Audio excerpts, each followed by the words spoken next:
Khan sir ने बोला भी था कि आप टेंशन मत लीजिए, आपका रिजल्ट हो रहा है।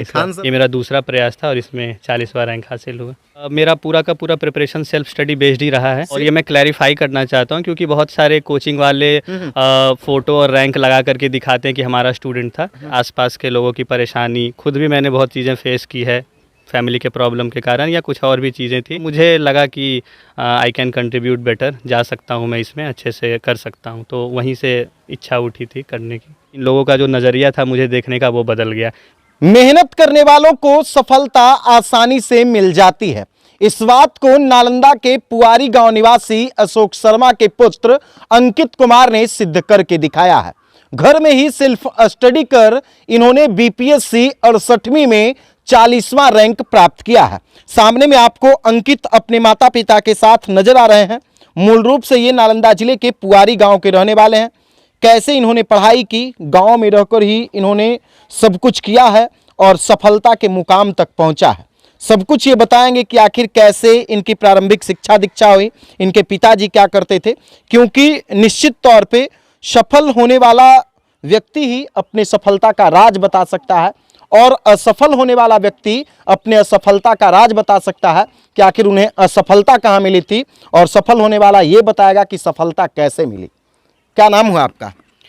सबसे पहले सभी को प्रणाम, और मेरा नाम अंकित कुमार है। यहाँ नालंदा ज़िले से बिलोंग करता हूँ, पुआरी ग्राम से, और मेरी प्रारंभिक शिक्षा भी यहीं से हुई है। संत राधेदास रामरत्ती उच्च विद्यालय फलहनवा से मैंने 10th किया और फिर रघुवंश प्रसाद सिंह कॉलेज हरनौत से मैंने अपना 12th कंप्लीट किया।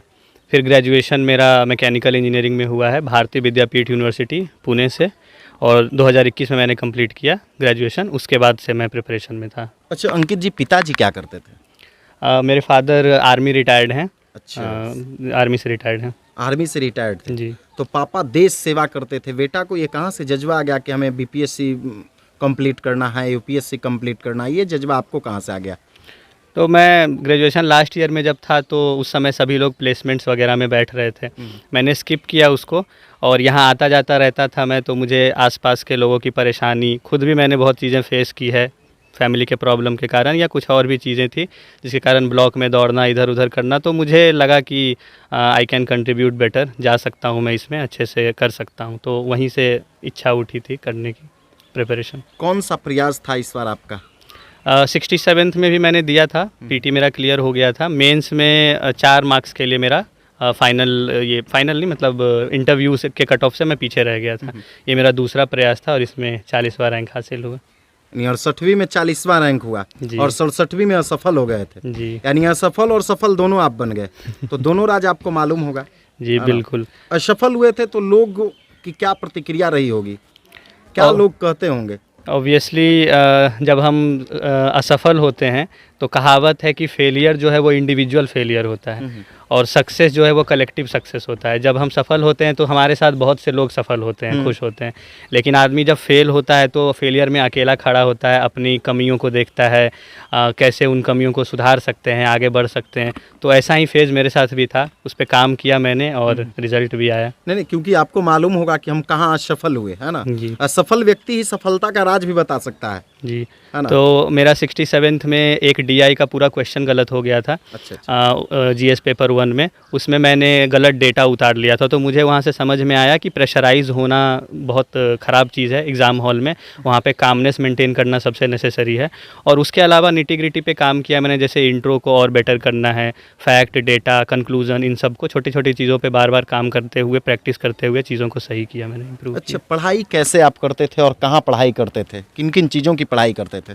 तो मेरा पूरा का पूरा प्रिपरेशन सेल्फ स्टडी बेस्ड ही रहा है। Self study? जी। किसी शिक्षक और ये के पास आप तैयारी करने के लिए जी नहीं, किसी के पास नहीं गया था मैं, और ये मैं क्लैरिफाई करना चाहता हूँ क्योंकि बहुत सारे कोचिंग वाले फ़ोटो और रैंक लगा करके दिखाते हैं कि हमारा स्टूडेंट था। यूट्यूब पे देख रहा हूँ मैं, but I want to clarify it बहुत क्लियरली कि मैंने किसी कोचिंग से पढ़ाई नहीं की है।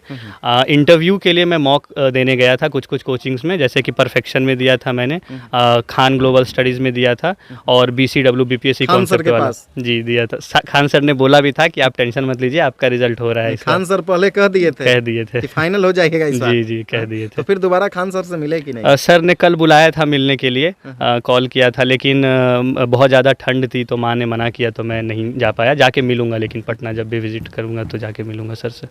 क्या कहिएगा उन बच्चों को जो असफल होने के बाद डिमोटिवेट हो जाते हैं?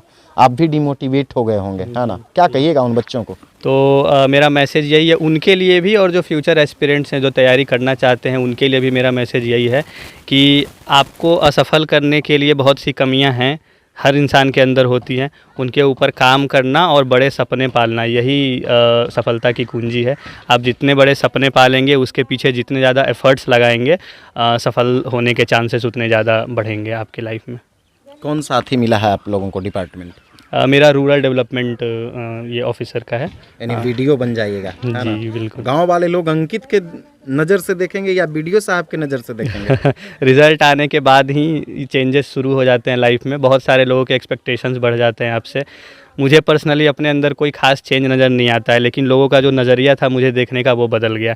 पहले वो एक साधारण अंकित को देखते थे, अभी उन्हें लगता है कि ये एक ऑफिसर है, फ्यूचर ऑफिसर हैं, और मैं कुछ भी बोलूँ कुछ भी करूँ उससे उसको लोग आइडियलाइज़ करते हैं या उसको देखते हैं कि ऐसे एक ऑफिसर काम कर सकता है, एक्ट कर सकता है। तो ये चेंजेस आते हैं। अच्छा, पहली बार जब आप कार्यालय में बैठिएगा एज ए प्रखंड विकास पदाधिकारी बन करके, तो क्या प्रयास कीजिएगा? समाज में किसको न्याय देने का प्रयास कीजिएगा? तो हमारे यहाँ बहुत सारी कमियां हैं प्रखंड में, सब जगह, चाहे मेरा यहाँ हरनौत प्रखंड की बात करें या सभी जगह। आप अपना ही बताइए कि हमें हाँ। ये कमी नज़र आता है हाँ, कि ये तो होना चाहिए था जी, डेवलपमेंट। तो मुझे सबसे इम्पॉर्टेंट चीज़ जो दिखती है वो इम्प्लीमेंटेशन में लैग दिखता है सब जगह। सरकार ऊपर से हर एक चीज़ के लिए एफर्ट लगा रही है, पैसे भेज रही है, लेकिन इम्प्लीमेंट नहीं हो पाता है क्योंकि चीज़ों के बारे में सही से अवेयरनेस नहीं है लोगों के पास। आज दबे कुचले तबके के जो हमारे समाज में लोग हैं, उनको पता नहीं है कि हमारे लिए सरकार क्या कर रही है, और इसीलिए उसका बेनिफिट उठा नहीं पा रहे हैं। और सरकार की भी एक लिमिट है कि उसका हाथ किन किन लोगों तक पहुंच पाएगा, उसका एक लिमिट है, क्योंकि लिमिटेड स्टाफ्स हैं। तो इसके लिए हमें जन आंदोलन बनाने की ज़रूरत है डेवलपमेंट को, और उसके लिए मास लेवल पे अवेयरनेस, जागरूकता फैलाने की ज़रूरत है, जिसमें आप लोगों का एक अहम रोल रहता है। तो मैं इस पे काम करना चाहूँगा कि लोग जागरूक हों अपने अधिकारों को लेकर के, अपने सुविधाओं को लेकर के जो सरकार उन्हें एक्सटेंड कर रही है। निश्चित तौर पर अगर लोग जागरूक हो जाएंगे तो स्वाभाविक है कि वो विकसित हो जाएंगे, है ना? अच्छा, यहाँ पे आपके मम्मी भी हैं और पापा भी हैं, है ना? तो सबसे ज़्यादा आपको कौन आगे बढ़ाने में मदद करते थे? सबसे ज़्यादा बताइएगा। माँ तो खैर माँ होती ही है जी ना? बिल्कुल। तो मम्मी पापा दो ऐसे लोग हैं जिनमें आप चूज़ नहीं कर सकते, है ना? लेकिन अगर बात करें माँ के रोल की, तो मम्मी ने हमेशा इमोशनल सपोर्ट दिया, और उसके अलावा पढ़ाई लिखाई में भी आगे बढ़ाने के लिए हमेशा से मम्मी ने एक एक्स्ट्रा पुश दिया है पापा के अकॉर्डिंग। और उसके अलावा मतलब पापा नहीं रहेंगे, पैसा नहीं रहेगा, फिर हम लोग कुछ नहीं कर पाएंगे। फाइनेंशियल सपोर्ट भी, और बाहर की दुनिया के बारे में जानकारी, ये पिताजी से मिलता है शिक्षा किसी को भी, और मेरे पापा ने भी बहुत इस मामले में मदद की। बीपीएससी में जब अंकित पहली बार असफल हो गए थे तो पापा का क्या प्रतिक्रिया आया था? पापा ने हिम्मत बढ़ाया कि कोई बात नहीं, बड़ी लड़ाइयों में हम लोग जब रहते हैं तो छोटी छोटी हार देखने को मिलती ही हैं, तो इससे निराश नहीं होना है, एक और प्रयास करो अच्छे से और सफलता मिलेगी, और होपफुली मिली अगली बार में 68 बीपीएससी में। तो सभी खुश हैं अभी। पूरा खुश है ना? जी बिल्कुल। तो देखिए, ये अंकित हैं जो 68वीं बीपीएससी परीक्षा में 40वां रैंक ला करके आरडीओ बने हैं, यानी रूरल डेवलपमेंट ऑफिसर।